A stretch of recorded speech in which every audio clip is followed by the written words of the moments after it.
નમસ્કાર, સીએનબીસી બજારમાં આપનું સ્વાગત છે. Tax planning with Mukesh Patel સાથે ફરી એક વખત હાજર છું, વિક્રમ પાઠક. આજે આપણે એવા વ્યવહારો ઉપર વાત કરવાના છે કે જેમાં આપણે ખાસ કરીને એવી મિલકતની વાત કરીશું કે જે આપની એક સ્થાવર મિલકત છે અને આ મિલકત સંબંધિત જ્યારે પણ તમે વ્યવહાર કરો છો, તેનું વેચાણ કરો છો, ખરીદી કરો છો, આ તબક્કે ખાસ કરીને જે વેચાણ કરે છે તેમને એક મૂડી નફો ઉદ્ભવે છે. આના અંગેના શું આયોજન કરવાના રહેશે, તેના ઉપરની શું કરપાત્રતા રહેશે, તેના ઉપર આપણે ચર્ચા કરીશું. આ સમગ્ર ચર્ચામાં આપણી સાથે જોડાશે આપણા કરવેરા નિષ્ણાત મુકેશભાઈ પટેલ. મુકેશભાઈ, સ્વાગત છે સીએનબીસી બજારમાં. સ્થાવર મિલકત સંબંધિત વ્યવહારો ઉપર આજે આપણે વાત કરવાના છે. ત્યારે અહીંયા સૌપ્રથમ તો એ જાણવા માંગીશું કે સ્થાવર મિલકતના સંબંધે મૂડી નફો ક્યારે ઉદ્ભવ્યો ગણાય, અને એમાં પણ ખાસ કરીને ખેતીની જમીનના સંદર્ભમાં આપણે ઘણું એવું સાંભળવા મળે છે કે અહીંયા કોઈ મૂડી નફાની જવાબદારી હોતી નથી. તો એ કેટલું સાચું છે? વિક્રમ, મૂડી નફો ક્યારે ઉદ્ભવે આ એક બહુ જ મહત્વનો પ્રશ્ન છે જે આપણે સમજવો જરૂરી છે, કારણ કે એના આધારે મૂડી નફાની કરપાત્રતા નક્કી થાય છે. હવે સામાન્ય રીતે જે જંગમ મિલકત એટલે કે જેને આપણે મૂવેબલ પ્રોપર્ટી કહીએ, તો એ મૂવેબલ પ્રોપર્ટીના સંદર્ભમાં તો જ્યારે તમે એ મિલકતનો પ્રત્યક્ષ કબજો કોઈને સોંપો એટલે એ હસ્તાંતર એટલે કે જેને આપણે ટ્રાન્સફર કહીએ એ પૂર્ણ થઈ જાય. કારણ કે કેપિટલ ગેઇન્સ એટલે કે મૂડી નફો ઉદ્ભવવાના સંદર્ભમાં આ ટ્રાન્સફરનો જે આખો કન્સેપ્ટ છે ખૂબ મહત્વનો છે. આજે દાખલા તરીકે તમે જ્યારે શેર્સ છે એ તમારા ડીમેટ એકાઉન્ટમાંથી ટ્રાન્સફર કરીને તમે બીજા કોઈના ડીમેટ એકાઉન્ટમાં એ આપો છો ત્યારે એ હસ્તાંતર ઉદ્ભવ્યું ગણાય. પણ મેં કહ્યું એ પ્રમાણે in the case of movable assets એટલે કે જંગમ મિલકતોના સંદર્ભમાં તો આ ડિલિવરી ઓફ પોઝેશન નો એક બહુ સિમ્પલ કન્સેપ્ટ તમે જાળવી શકો છો.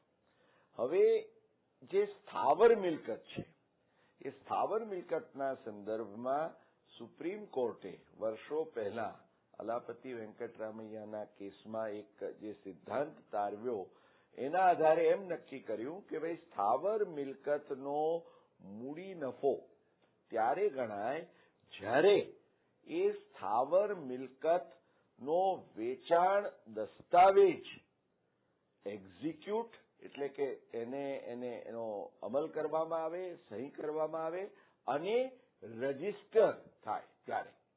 એટલે કે સેલ ડીડ એક્ઝિક્યુટ અને રજીસ્ટર થાય ત્યારે એ સ્થાવર મિલકતનું વેચાણ સંપૂર્ણ થયું ગણાય. જે ટ્રાન્સફર ઓફ પ્રોપર્ટી એક્ટ પ્રમાણે તે સિદ્ધાંત સુપ્રીમ કોર્ટ દ્વારા તારવવામાં આવ્યો. પરંતુ એના સંદર્ભમાં પરિસ્થિતિ એવી ઊભી થવા માંડી કે કરદાતાઓએ જો એમનો જે કરપાત્ર મૂડી નફો છે એના ઉપર ટેક્સ ભરવાના સંદર્ભમાં એમની જવાબદારી જો ઠેલવવી હોય તો ઘણીવાર શું કરે કે એ સ્થાવર મિલકતનો પ્રત્યક્ષ કબજો એ સોંપી દે જેને એમણે મિલકતનું વેચાણ કર્યું હોય એ ખરીદનારને. ખરીદનાર પાસેથી એ બાનાખત કે એની રૂએ જે એમને રકમ લેવાની હોય એની મોટા ભાગની રકમ પણ એ આજે મેળવી લે, પરંતુ એ મિલકતનો વેચાણ દસ્તાવેજ કરીને એનું રજીસ્ટ્રેશન કરાવે નહીં, જાણી બૂજીને પણ. એટલે આ સંજોગોમાં જેને આપણે કહીએ કે એવોઇડન્સ ઓફ કેપિટલ ગેઇન્સ ટેક્સ એટલે મૂડી નફાની જવાબદારીમાંથી છટકવાના અનેક અવસરો ઉભા થવા માંડ્યા. એટલે એ સંદર્ભમાં આવકવેરાના કાયદાની જે કલમ 2 પેટા કલમ 47 સેક્શન 2(47) હેઠળ જે ટ્રાન્સફર હસ્તાંતરની વ્યાખ્યા છે એમાં સુધારો કરીને એવી જોગવાઈ કરવામાં આવી કે જો કોઈ પણ સ્થાવર મિલકતના કેસમાં જેને ટ્રાન્સફર ઓફ પ્રોપર્ટી એક્ટની એક સેક્શન 53A કેપિટલ A હેઠળ પાર્ટ પરફોર્મન્સ ઓફ કોન્ટ્રાક્ટનો એક આખો કન્સેપ્ટ છે. એટલે કે તમે તમારી સ્થાવર મિલકતનો કબજો કોઈને સોંપ્યો હોય અને એના સંદર્ભમાં તમને અંશતઃ અવેજ પણ એટલે વેચાણ કિંમત પેટે કંઈક રકમ પણ મળી જાય તો તે સંજોગોમાં પછી તમારે વેચાણ દસ્તાવેજ ક્યારે થયો એના માટે રાહ જોવાની નથી. એ સંજોગોની અંદર વેચાણ પૂર્ણ થયું છે અથવા તો હસ્તાંતર પૂર્ણ થયું છે એ ગણીને એના ઉપર આવકવેરાની જવાબદારી ઉપસ્થિત કરવામાં આવે. એટલે દર્શક મિત્રો ખાસ ખ્યાલમાં રાખવાની વાત છે કે સ્થાવર મિલકતના કેસમાં ખાસ કરીને જ્યાં મોટી રકમના દસ્તાવેજો કે બાનાખત થયા હોય અને દસ્તાવેજ વેચાણ દસ્તાવેજ થવાનો હોય, કદાચ એવું બને કે 2-3 વર્ષના અંદર એ જે તમારી જે વેચાણ અવેજની રકમ છે એને ટુકડે ટુકડે ચૂકવવામાં આવે, પરંતુ જો તમે એકવાર કબજો સોંપી દીધો હોય તો તમારા કેસમાં સંપૂર્ણ રકમ તમને ન મળી હોય તો પણ આ આવકવેરાની જવાબદારી ઉપસ્થિત થાય એનો તમારે ખાસ ખ્યાલ રાખવાનો છે. એટલે આ બાબતને તમે લક્ષમાં રાખશો સ્થાવર મિલકતના વ્યવહારના સંદર્ભમાં કે મૂડી નફો ક્યારે ઉઠાવ્યો. આજે વિક્રમે એક બીજો મુદ્દો પણ ઉઠાવ્યો, ખૂબ મહત્વનો છે. ખેતીની મિલકતોના સંદર્ભમાં સામાન્ય માન્યતા એવી છે કે ભાઈ ખેતીની મિલકત હોય, ખેતીની જમીન હોય તો એના ઉપર કોઈ મૂડી નફાની જવાબદારી ઊભી થાય નહીં. આ વાત કંઈક અંશે સાચી છે પણ સંપૂર્ણતઃ નથી. તમે કહેશો કેવી રીતે? તો આવકવેરાના કાયદાની જે સેક્શન 2 સબસેક્શન 14 એટલે કલમ 2(14) હેઠળ મૂડીરૂપી મિલકતની વ્યાખ્યા આપવામાં આવી છે અને એ મૂડીરૂપી મિલકતની વ્યાખ્યામાં ભારતમાં આવેલી એવી કોઈ ખેતીની જમીન હોય જે કોઈ એવા ગામમાં આવી હોય જેની વસ્તી 10,000થી ઓછી હોય તેમજ જેની જે નિયત હદ હોય, એટલે કે આજે મ્યુનિસિપાલિટી કે મ્યુનિસિપલ કોર્પોરેશન કે ગ્રામ પંચાયતની જે હદ હોય એ હદથી નિયત અંતરની અંદર જો આ જમીન ન આવી હોય, એટલે આ બે કન્ડિશન્સ તમારે નિયત અંતર અને વસ્તી. હવે નિયત વસ્તી તો મેં કહ્યું એ પ્રમાણે 10,000 અને જે છેલ્લામાં છેલ્લું સેન્સસ હોય એ સેન્સસના આધારે એ ગામની વસ્તી, એટલે અત્યારે આપણે 2016માં તમારે 2011ના સેન્સસની જે વસ્તી છે તે જોવાની. માત્ર વસ્તીનો જ ક્રાઇટેરિયા નથી, કારણ કે આજે અમદાવાદ હોય, અમદાવાદની બરાબર 4-5 કિલોમીટરની બહાર એક નાનું ગામ આવ્યું હોય, એની વસ્તી 10,000થી ઓછી હોય, પરંતુ એ ગામ અમદાવાદ મ્યુનિસિપલ કોર્પોરેશનના 5 કિલોમીટરની અંદર આવ્યું છે, માટે એ ખેતીની જમીન હોવા છતાં 10,000થી ઓછી વસ્તી હોવા છતાં એના ઉપર, એના વેચાણ ઉપર એને મૂડીરૂપી મિલકત ગણી લેવામાં આવશે અને મૂડી નફાની જવાબદારી ઉપસ્થિત થાય. એટલે દર્શક મિત્રો, આ જે નિયમ છે અંતરનો એ ખ્યાલમાં રાખશો કે 10,000થી 1 લાખની જો વસ્તી ધરાવતું કોઈ ગામ હોય તો એના 2 કિલોમીટરની રેડિયસમાં આજે જો કોઈ પણ આવી ખેતીની જમીન આવેલી હોય, 1 લાખથી 10 લાખ વચ્ચે જે છે તે 6 કિલોમીટર અને 10 લાખથી વધુ વસ્તી ધરાવતા કોઈ ગામ કે શહેરના સંદર્ભમાં આજે 8 કિલોમીટર, એટલે 2 કિલોમીટર, 6 કિલોમીટર અને 8 કિલોમીટરની આ મર્યાદાઓને આપે ખ્યાલમાં રાખવાની છે અને એના આધારે જો ખેતીની જમીન ક્યાં આવેલી છે, અને આ અંતર નક્કી કરવા માટે પણ શરૂઆતમાં અનેક વાદ વિવાદ થતા હતા, માટે હવે જે કાયદો લાવવામાં આવ્યો છે તે અનુસાર તમારે એરિયલ ડિસ્ટન્સ, એટલે કે જેને ક્રો ફ્લાઇંગ ડિસ્ટન્સ કહેવાય, કે કાગડો સીધો ઉડે એકથી બીજી સ્થળે, તો what is that straight distance, એ જો આ 2, 6 કે 8 કિલોમીટરથી વધતું હોય તો તમે એને કહી શકો કે આ ખેતીની જમીન ના સંદર્ભમાં કોઈ જવાબદારી ઉપસ્થિત થાય નહીં મૂડી નફાની, અન્યથા તમારે એના ઉપર કેપિટલ ગેઇન્સ ટેક્સ ભરવાનો થાય. ઓકે, તો આ એક આપણને અહીંયા બિલકુલ એક વિસ્તૃત વર્ણન મૂડી નફો કેવી રીતે ઉદ્ભવ્યો ગણાય એના માટેનું મળ્યું. પરંતુ હવે અહીંયા મિલકત જે સ્થાવર મિલકત છે એને ધારણ કેટલો સમય માટે કરી છે એ પણ એક ગણતરી મહત્વની રહે છે. તો મુકેશભાઈ, એ ગણતરી કેવી રીતે કરવામાં આવે છે? હવે જે આ પીરિયડ ઓફ હોલ્ડિંગ સ્થાવર મિલકતના સંદર્ભમાં જયારે ગણવાનો પ્રશ્ન આવે ત્યારે તમારે ઘણા લોકો શું કરે કે ભાઈ એમણે આજે એક મકાન બુક કરાવ્યું છે, એ મકાન ફ્લેટ બુક કરાવ્યા માટેના એમણે આજે 50 લાખ રૂપિયા ચૂકવી દીધા. એમને એકચ્યુઅલી એ ફ્લેટ નો બાંધકામ પૂર્ણ થયે જે કબજો કહીએ એટલે કે allotment, actual physical allotment, possession, એ એમને આજે 2 વર્ષ પછી થાય. એટલે એમ સમજો કે 2016માં તમે 50 લાખ રૂપિયાની ચૂકવણી કરીને સપ્ટેમ્બર 2016માં એક ફ્લેટનું બુકિંગ કર્યું, જેનો કબજો તમને આજે ડિસેમ્બર 2017માં આજથી 1.25 કે 1.5 વર્ષ પછી મળે છે. અને તમે આ મકાન જો ઓક્ટોબર 2019માં વેચો તો તમે એમ માનો કે ભાઈ મેં જે પૈસાનું રોકાણ કર્યું હતું એને તો 3 વર્ષ થઈ ગયા, માટે આ લાંબા ગાળાની મૂડીરૂપી મિલકત થઈ ગઈ અને હું લાંબા ગાળાની મૂડીરૂપી મિલકતના આધારે આ પીરિયડ ઓફ હોલ્ડિંગ ગણીને હું મૂડી નફાની ગણતરીનો લાભ લઉં. તો દર્શક મિત્રો, આ તમારી જે માન્યતા છે અથવા આ ગણતરી છે એ અયોગ્ય એટલા માટે છે કે કોર્ટોએ સ્પષ્ટપણે કહ્યું છે કે જ્યાં સુધી સ્થાવર મિલકતના સંદર્ભમાં તમને પ્રત્યક્ષ કબજો સોંપવામાં ન આવે ત્યાં સુધી તમે એના માલિક બનતા નથી. એટલે આ બાબત આપે એક ખાસ ખ્યાલમાં રાખવાની છે.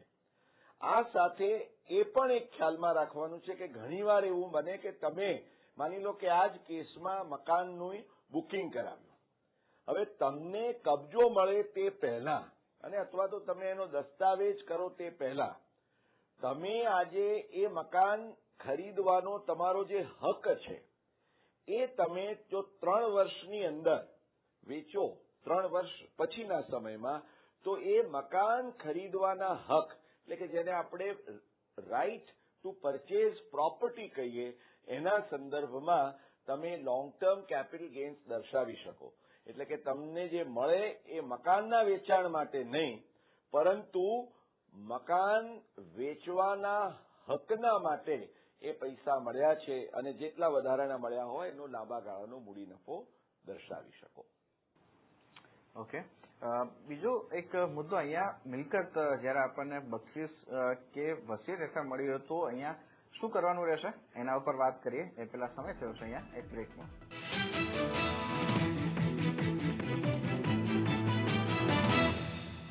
Welcome back. આપ જોડા છો tax planning with Mukesh Patel. અને આપણે બ્રેક પર જતા પહેલા જે મિલકત ધારણ કરવાનો સમય નક્કી કરવાની જે વાત કરી એમાં મુકેશભાઈ બીજો પ્રશ્ન એ રીતના રહેશે કે જો કોઈ મિલકત બક્ષિસ કે વસીયત હેઠળ મળી હોય તો જેમને આ મિલકત મળી છે એમના માટે ધારણ કરવાનો સમય કેવી રીતના ગણવામાં આવે છે, શું જોગવાઈઓ રહે છે? વિક્રમ, આ પણ બહુ જ રસપ્રદ મુદ્દો છે. ઘણીવાર તમને એમ થાય કે ભાઈ મને બક્ષિસ કે વસિયતમાં મિલકત મળી તો એ મિલકત મળ્યા પછી મારે ઓછામાં ઓછા 3 વર્ષે ધારણ કરીને જ હું વેચું તો એ લાંબા ગાળાનો મૂડી નફો ગણાય, તો એવું નથી. આજે બક્ષિસ કે વસિયત હેઠળ તમને જે મિલકત મળે છે એ વિશેષ સંજોગોમાં મળેલી મિલકત, જેના અંગે આવકવેરાના કાયદાની કલમ 49 એટલે સેક્શન 49 હેઠળ જે વિશેષ જોગવાઈ છે એમાં એવું કહેવામાં આવ્યું છે કે તમે જે અગાઉના માલિકે, કારણ કે 49 હેઠળ એમ કહેવામાં આવ્યું કે અગાઉના માલિકની જે મિલકત ધારણ કર્યાની જે કિંમત હોય તે કિંમત એ તમારી કિંમત ગણવામાં આવશે અને એને સમકક્ષ જોગવાઈ આવકવેરાના કાયદાની કલમ 2 પેટા કલમ 42A એટલે સેક્શન 242A હેઠળ એવી જોગવાઈ કરવામાં આવી છે જે શોર્ટ ટર્મ અને લોંગ ટર્મની ગણતરીના સંદર્ભમાં કે જે તમારા મિલકત જેણે તમને બક્ષિસમાં કે વારસામાં આપી છે એણે મિલકત જેટલા સમય માટે ધારણ કરી હોય તો એ મિલકત ધારણ કર્યાનો સમય પણ તમે એ મિલકત ધારણ કરી છે એ સમયમાં ઉમેરવામાં આવશે. એટલે દાખલા તરીકે તમારા પિતાશ્રીએ કોઈ મિલકત આજે એમ સમજો કે 1995 ખરીદી હોય, 2015 એમનું અવસાન થાય છે ને 2016 તમને એ મિલકત વેચવાનું મન થાય છે, તમને વસિયતમાં 2015 મળે છે ત્યાર પછી, તો મુદ્દો એ થાય કે તમે તો એક જ વર્ષ એકચ્યુઅલી તમે હોલ્ડ કરી છે, તો એને શોર્ટ ટર્મ ગેઇન ગણશો? ના. દર્શક મિત્રો, આ કેસની અંદર 1995 થી તે 2015 સુધીનો 20 વર્ષનો સમયગાળો પણ તમારા એક વર્ષના સમયગાળામાં ઉમેરીને તમારો સમયગાળો 21 વર્ષ છે એ પ્રમાણે એની ગણતરી થાય. માત્ર લોંગ ટર્મ તો એ ગણાય, પણ સાથે સાથે ઇન્ડેક્સેશનનો પણ લાભ મળે તમને. એવા પણ કોર્ટના, ગુજરાત હાઈકોર્ટ, મુંબઈ હાઈકોર્ટ, અનેક કોર્ટોના સ્પષ્ટ ચુકાદા છે, એટલે એના આધારે તમે ઇન્ડેક્સેશનનો પણ લાભ લઈ શકો. ઓકે. સાથે અહીંયા બીજો એક મુદ્દો એ થાય છે કે જો મિલકતનું વેચાણ જંત્રી કિંમતના વેલ્યુએશનથી ઓછી કિંમતે કરવામાં આવે તો કોઈ સમસ્યા ઉભી થઈ શકે? વિક્રમ, આ બાબત ખૂબ જ મહત્વની છે અને તમે જે મુદ્દો રેઝ કર્યો એ દર્શક મિત્રોએ ખાસ ખ્યાલમાં રાખવા જેવો છે. એ તમે મૂડીરૂપી મિલકત તરીકે મિલકત ધારણ કરી હોય અથવા તો આજે તમે એને સ્ટોક ઇન ટ્રેડ તરીકે આજે ધારણ કરી હોય ને તમે ધંધો કરતા હો સ્થાવર મિલકતોનો, તો એ બંને કેસમાં જે એક વિશિષ્ટ 2 કલમોની જોગવાઈઓ છે એ તમારે ખ્યાલમાં રાખવાની જરૂર છે. એક છે આવકવેરાના કાયદાની કલમ 50C, સેક્શન 50C, અને બીજી છે સેક્શન 43CA. 50C એ મૂડીરૂપી મિલકત તરીકે ધારણ કરેલી હોય સ્થાવર મિલકત, અને 43CA એ તમે સ્ટોક ઇન ટ્રેડ તરીકે ધારણ કરેલી સ્થાવર મિલકતના સંદર્ભમાં લાગુ પડે છે. બંનેના કેસમાં જોગવાઈઓ લગભગ સમકક્ષ છે. તે એ કહે છે કે જે તમે મિલકતનું વેચાણ કરો છો એ મિલકતના જે વેચાણ અવેજની રકમ એ મિલકતના સંદર્ભમાં પ્રવર્તમાન જે જંત્રી કિંમત હોય, એટલે અંગ્રેજીમાં જેને આપણે સ્ટેમ્પ ડ્યુટી વેલ્યુએશન કહીએ છીએ, કે સ્ટેમ્પ ડ્યુટી વસૂલ કરવાના હેતુસર રાજ્ય સરકાર દ્વારા એનું જે મૂલ્યાંકન કરવામાં આવે છે એનાથી જો ઓછી હોય તો એ કેસની અંદર તમારી વેચાણ કિંમત એ ઓછી હોય તો પણ એને એ જંત્રી કિંમત છે એમ માની લેવામાં આવશે ને એના આધારે કરપાત્ર મૂડી નફાની ગણતરી કરવામાં આવશે. એટલે જંત્રી કિંમતથી ઓછી કિંમતે જો તમે વેચાણ કરો તો એ તફાવતની રકમ ઉપર પણ ટેક્સ ભરવાની તમારે તૈયારી રાખવી પડશે. એ ખાસ ખ્યાલમાં રાખશો. ઓકે. આ જંત્રી સંબંધિત જ કેટલીક વિશેષ જોગવાઈઓ પણ રહે છે, તો આ જોગવાઈઓ શું રહેશે? વિક્રમ, આ પણ સાથે સાથે ખ્યાલમાં રાખવા જેવી છે. આ એક રાહતકારક જોગવાઈ છે જેને આપણે કહીએ. હવે આ રાહતકારક જોગવાઈના 2 પાસા છે. સૌથી પહેલા તો ઘણીવાર એવું બને કે તમે જે મિલકત જ્યારે ખરીદ કરવાનું નક્કી કર્યું હોય, એટલે કે બાનાખત કર્યું હોય, તે વખતે એ મિલકતની જંત્રી કિંમત પ્રમાણમાં ઓછી હોય અને પછી સમયગાળો જવાય વચ્ચે 2-4 વર્ષનો અને તમારે જયારે દસ્તાવેજ કરવાનો થાય તે વખતે એ મિલકતની જંત્રી કિંમત વધી ગઈ હોય તો સામાન્ય રીતે જે જોગવાઈ પ્રમાણે તો વેચાણ સમયે જે જંત્રી કિંમત હોય એના આધારે આ નક્કી થાય છે. પ્રશ્ન એ છે કે તમે તો કરારથી બંધાઈ ગયા, કારણ કે બાનાખત હેઠળ તમે જે વેચાણ કિંમત નક્કી કરી એનાથી વધારે તો તમને કોઈ પૈસા આપવાનું નથી. તો એ કેસમાં શું કરો?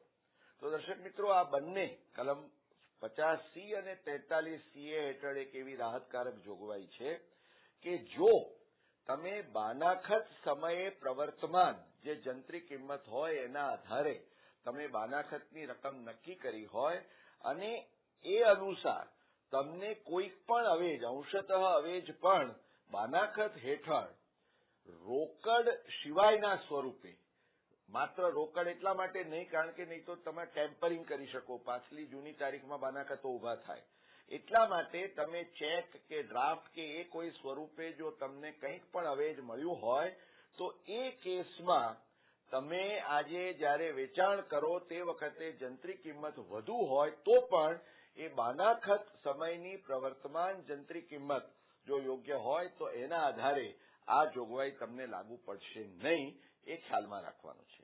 આ ઉપરાંત જો તમને એમ લાગે કે આ જે જંત્રી કિંમત છે એ ઘણી વધારે છે કોઈક વિશેષ કારણોસર, તો એ માટે તમે આવકવેરા અધિકારીને રજૂઆત કરી શકો કે ભાઈ આ તમે રજિસ્ટર્ડ વેલ્યુઅર જે ડિપાર્ટમેન્ટના હોય છે, ડિપાર્ટમેન્ટ વેલ્યુએશન ડીવીઓ વેલ્યુએશન ઓફિસર, એને સોંપો અને એ જે કિંમત નક્કી કરે એના આધારે આ કારણી અધિકારી એની ગણતરી કરશે.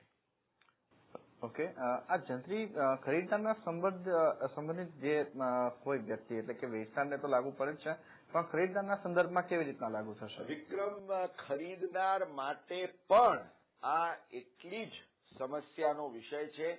એટલે વેચનાર તો એને ધ્યાન રાખવાનું છે કે મારા કેસમાં ડીમ્ડ કે નોશનલ કેપિટલ ગેઇન્સ ન ગણાય, પરંતુ ખરીદનારના કેસમાં પણ એક સેક્શન 56 સબસેક્શન 2 અને એની પેટા કલમ 7 સેક્શન 56(2)(7) હેઠળ એવી જ વિશેષ જોગવાઈ કરવામાં આવી છે કે જો આ જંત્રી કિંમતથી ઓછી કિંમતે કોઈ શખ્સ દ્વારા મિલકત ખરીદ કરવામાં આવે તો એવા કેસમાં મિલકત ખરીદનારના હાથમાં જે તફાવતની રકમ છે એ અન્ય સ્ત્રોતની આવક એટલે કે ઇન્કમ ફ્રોમ અધર સોર્સિસ તરીકે ગણાશે અને એના ઉપર તમારે ટેક્સ ભરવાનો થશે. એટલે જંત્રી કિંમતના બેન્ચમાર્કને તમારે ખ્યાલમાં રાખવાનો છે, એ that is extremely important. Okay, બીજી તરફ 50 લાખથી વધુ કિંમતની સંબંધિત જે સ્થાવર મિલકત હોય છે એ સંદર્ભમાં કરવેરાની દ્રષ્ટિએ શું ધ્યાનમાં રાખવાનું રહેશે?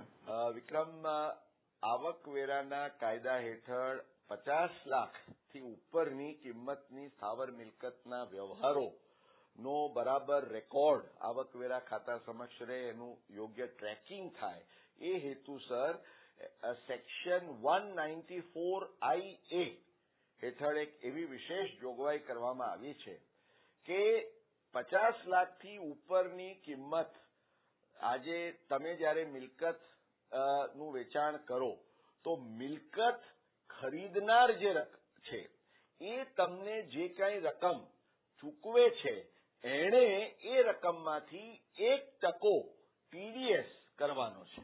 અને એમ સમજો કે 50 લાખથી ઉપરની કિંમતની મિલકતનું તમે ખરીદી કરવાનું નક્કી કરો તો તમે ટુકડે ટુકડે પણ પૈસા આપતા હો તો પણ દરેક ટુકડે એ ચૂકવણી કરતી વખતે તમારે જે મિલકત વેચનાર છે એની રકમમાંથી 1% ટીડીએસ કાપીને એ ટીડીએસની રકમ તમારે જમા કરાવવાની હોય છે અને સરકારી તિજોરીમાં એના માટેનું એક ફોર્મ ને ચલણ સરળ છે એ ફોલો કરવાનું હોય છે અને એના આધારે જે મિલકત વેચનાર છે એને એ ટીડીએસ ની કપાતનો એ ક્રેડિટનો લાભ મળી શકે. છેલ્લે અહીંયા થોડો સમય ઓછો છે પણ છતાંય આ પ્રશ્નને આપણે સમાવવો જરૂરી રહેશે. મૂડી નફાની ગણતરી જયારે કરવાની આવે છે આ પ્રકારે જે કરપાત્ર મૂડી નફો હોય છે આના સંદર્ભમાં કેટલાક ખર્ચ કરવા પડે છે, તો આ ખર્ચ જે થયા છે એ આપણને કરવેરા ભરતી વખતે અહીંયા મજરે મળી શકે કે નહીં?